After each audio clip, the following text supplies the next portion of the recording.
Hello guys, and welcome back to another cold episode. On today's episode, as you can tell by the title and the thumbnail, I've made a mistake.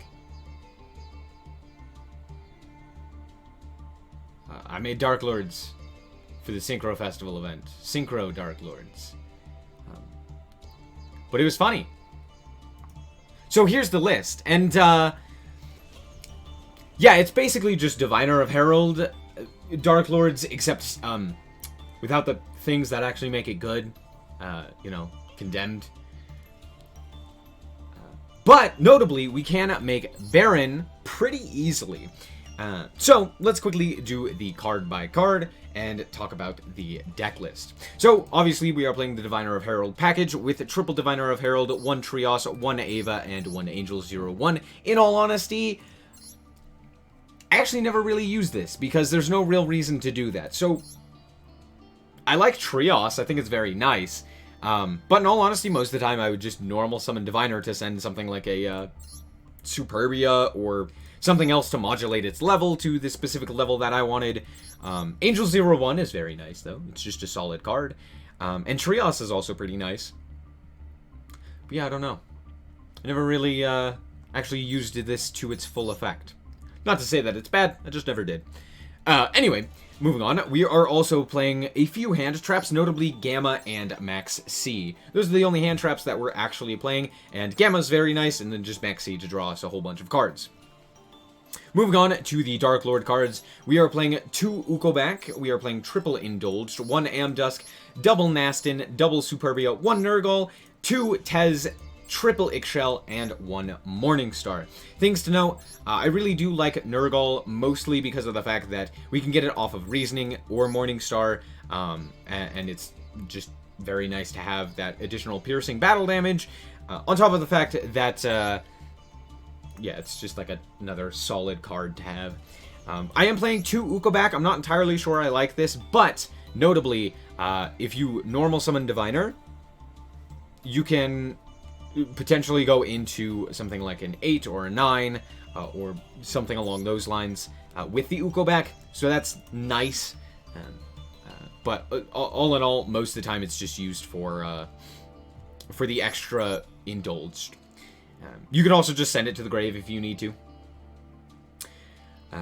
Nothing else really of note. We are playing the 2 Tez, 2 Superbia, 2 Nastin. I'm not a big fan of having triple Nastin. It tends to be a bit of a brick, but it is nice to be able to search it out. So there you go. Moving on, we are playing a triple Reasoning. This card's absolutely insane. It is not a hard once per turn. It's not even a once per turn, because why would it be? But this card's crazy. It's just a free special summon like 90% of the time. This is also why I'm not playing Ash Blossom specifically, because if I reveal a Gamma, since it can't be specialed, it just goes to the grave. Or I guess it can be specialed off of Reasoning, I think? No. It does have to be specifically normal summoned or set. Or it has to be able to be normal summoned or set. So you can send a Gamma to the grave, and that's not that big of a deal. But Maxi is just so good that it's worth playing. However, this is also why I'm considering not playing things like Ava or even Trios, because they're not really the best things to summon, and it'd be better just to have like an additional Angel 01 or something along those lines. To be fair, you could also play things like Infinite Impermanence as well. You could play Forbidden Droplets or Called by the Grave as well. But I didn't see that I had room. But mostly it was that. I didn't really have room. I could technically cut things like Nurgle, but I mean, it's okay, especially off of Reasoning. So there's that. Moving on, we are also playing triple Banishment, triple Contact, pretty self-explanatory, and then 1 each of Darklord Enchantment, Rebellion, and Sanctified Darklord. So that's the main deck. As for the extra deck, the only things that really matter are the level 8s and above, because most of the time we're not even going to be able to summon things that are lower than that level, just due to the nature of our deck. Yeah, I mean, we can summon something off of maybe Gamma on our turn, or Diviner of Herald, so it's not like we're going to be able to summon like a 2, or what have you. So we're playing Stardust Dragon, I guess Colossal Fighter. We're playing Red Dragon Archfiend. We are playing Stardust Spark Dragon, Omega, Cyframe Lord Omega. We are playing one Chaos Ruler. This card's actually pretty good because it does bring itself back, but that's okay.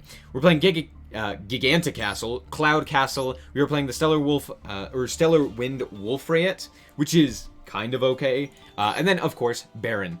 This is probably the best card for us to go into. It's an Omni Negate, and it's pretty easy to go into, considering the fact that you could potentially bring back something like a Superbia, and then just normal summon Herald, not activate its effect, and then go into a 10. You could also potentially summon out an Amdusk, sending another level 2 with a Diviner to the grave in order to go for a 10. You could summon out an Indulged with the Diviner and then send another level 4 to the grave in order to go for it. There's a myriad of different ways to get to a level 10. So Baron's just the best. And in all honesty, I should be playing more, but I only have one.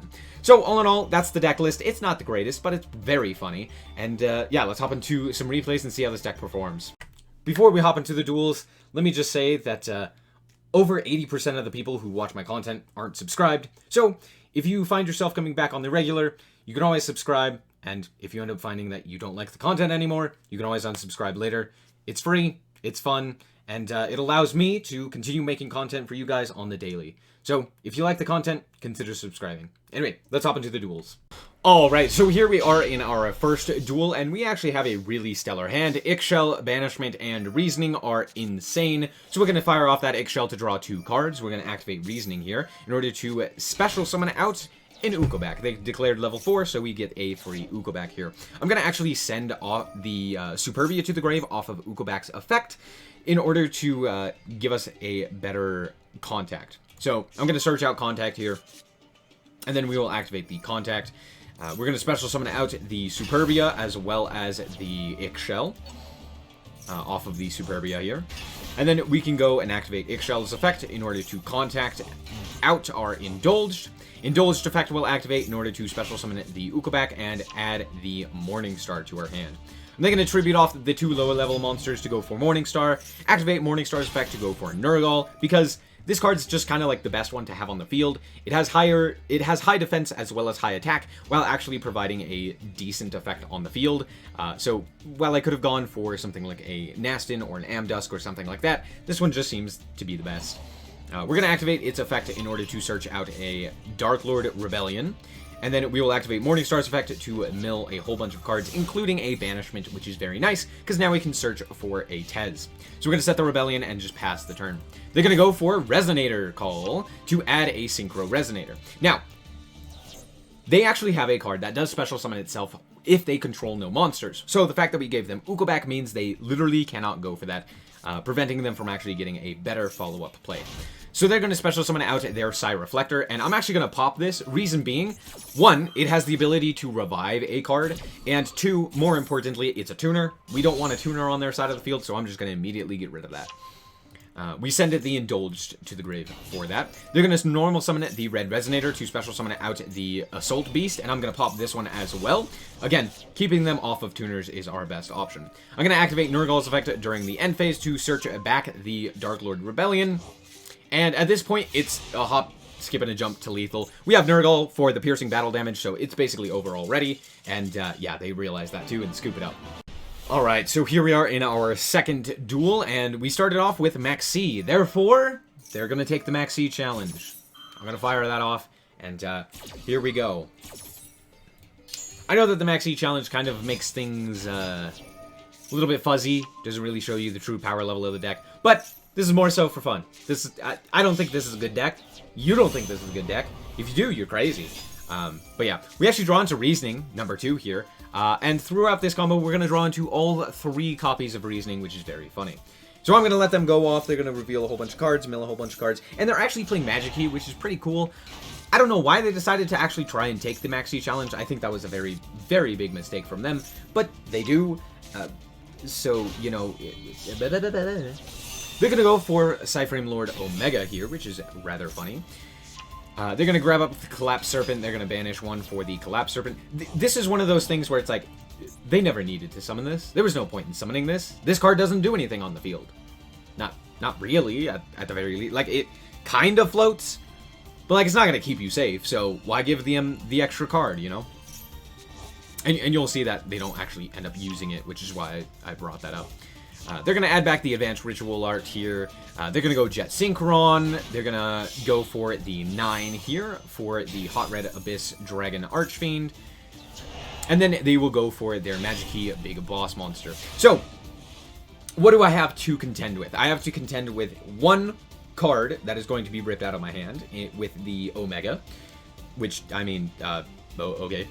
I have to deal with one Omni Negate and one targeted face-up Omni Negate.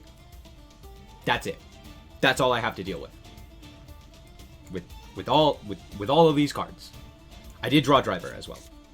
I don't know how. This card is just glued to my hand. But I drew Driver, so, you know, that's pretty fun. So I'm going to fire off Reasoning on number 1, and they are going to chain the Omega. You'll never guess what they end up hitting. Yeah, it's Reasoning. Yeah, they hit Reasoning. The card that I actually could have used. We actually mill really well here. We mill a Banishment, and then we go and special summon out Nurgle. We're going to activate this Reasoning. We're going to mill a whole bunch more cards, which is very nice, and there's Amdusk. I'm now going to activate the Ixchel, or sorry, reveal Ixchel to special summon out the Angel 01, which we drew, and then activate Ixchel's effect in order to send it to the grave. And draw 2. They are going to activate their Nurgle, but turns out I actually sent the Sanctified Darklord, which is the negate, to the graveyard, meaning I could just negate this. I could just negate their effect. And guess what? This card only has 2,000 actual attack, so all of a sudden it is now significantly easier to deal with. So I'm just going to negate. We're going to draw 2, and I drew into Gamma. Kind of funny. I'm going to activate Contact here, and they are going to negate that. And I'm like, do I care about this? I don't care about this. That's fine. I couldn't do anything, but I'm going to normal summon our Diviner in order to go into Baron. And that's actually summon number 5, so even if they had Nibiru, we could have just dealt with it. But they are going to, we're going to pop their 3,200 attack point monster because we can't actually walk over that with like any of our monsters. And now we have basically free reign. We have a negate on our side of the field with Baron. We have Morningstar accessible. And yeah, we have a million different ways of just ending the game. So at this point, we're just going to tribute summon the Morningstar. We're going to activate its effect in order to special summon out 2. We're going to special summon the Tez and the Superbia. We're going to mill a whole bunch of cards. We're then going to special summon out the Nastin. And at this point, it is lethal. So they're going to add their Magic Key monster to their hand. They're going to add their Wyver Burster. I mean, it doesn't matter. We still have a negate. And well over lethal. So there you go. Good game. Alright, so here we are in game number 3, and I drew Driver again! Ha! Anyway, we drew Reasoning, so we're going to activate Reasoning and special summon out an Aston. Sick, they called wrong. I'm just going to set one and pass because I literally cannot do anything else. I drew Driver. Feels bad, man. So they're going to activate their tuning here in order to add their Junk Synchron. So pretty much what we expected. They're going to send actually a Effect Veiler to the grave, which is rather interesting. But they're going to add their Satellite Synchron to their hand. They're going to normal summon the Junk Synchron, and I am going to steal their monster. Now, this was probably a mistake, given the fact that they do have, in fact, a Steam Synchron in their hand, which can special summon itself if a monster is special summoned from the grave. And since I didn't read the card, I was like, oh, I'll just steal their tuner, and then they won't have a tuner, and it'll be fine. And then they actually activate their Doppel Warrior to special summon itself from the hand. Then they are going to activate the effect of Stardust Illumination in order to send the Stardust Synchron to the grave. This is also the loner deck, so they are playing things like Stardust Illumination and stuff. They're also only playing the 2 Stardust Synchrons, which is very funny. Moving on, they're going to special summon out the Stardust Synchron and then add a card to their hand, and then special summon out the Satellite Synchron. So, yeah, at this point I was like, oh, whoops, I made a mistake. But knowing that this is a loner deck, I already know exactly what they could potentially go into. So you'll see that I actually activate the Nastin here because they had the potential to activate the effect of the Stardust Illumination to modulate the level of the Stardust Synchron on their field in order to change it to a level 3, allowing them to go into the Junk Speeder, which could then basically get them off to the races. So what I'm going to do here is I'm going to activate Nastin's effect in order to steal the Stardust Synchron on the activation of the Arrive in Light. So Arrive in Light is going to place a card on the top of their deck. I'm going to return the 2 cards to them, and then I'm going to draw Maxi and just cry about it.